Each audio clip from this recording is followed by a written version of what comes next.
air conditioning unit was these loose fuses.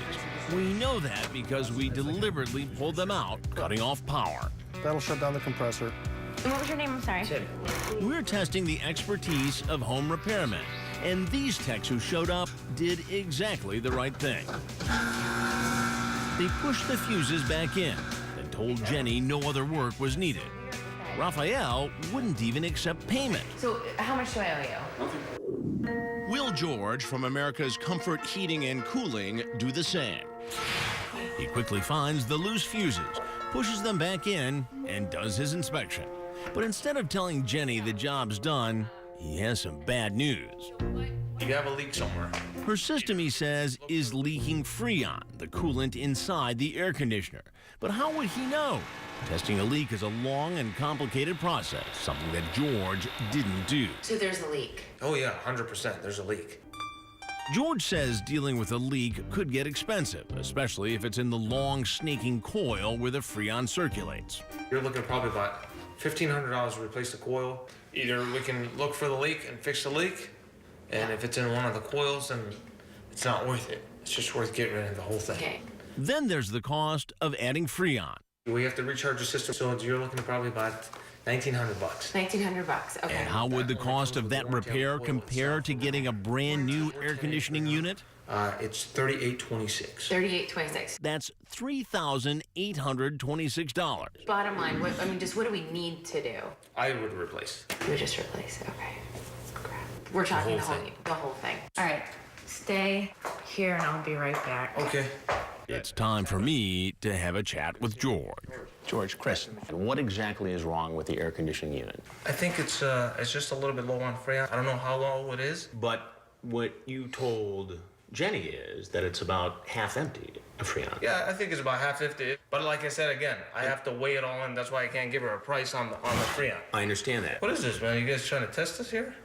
Actually, I am. Yeah? See, here's something that you need to know, George. We had that system tested. The only issue with that system is that the fuse... George, come on, I want to talk to you. George sees our cameras and quickly heads to the door. George, I'm Chris Hansen with Dateline NBC, and we're doing a story on the quality of service. I got a 20-year-old unit, man. George is right. It is an old system.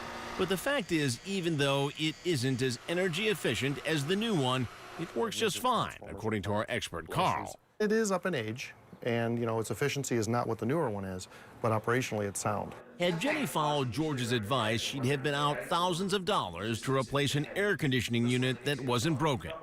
The AC guy just got here. Here comes our next technician, Tony, from Abode Air.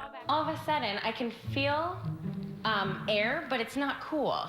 Tony comes in and, after meeting Jenny, heads back outside, checks himself out, and gets his tools. But how carefully does he check out the air conditioner? He appears to examine the circuit board and take some notes, but he never spots the loose fuses we deliberately pulled out.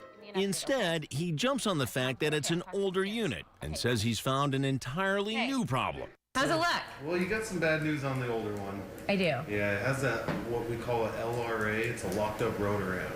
Tony tells Jenny that the problem is something called a locked rotor amp, meaning her motor isn't working. Okay, so it's just bad.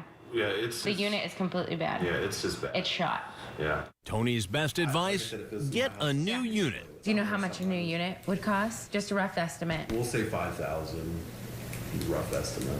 $5,000? Remember, all that's wrong are the loose fuses. Hey, how are you?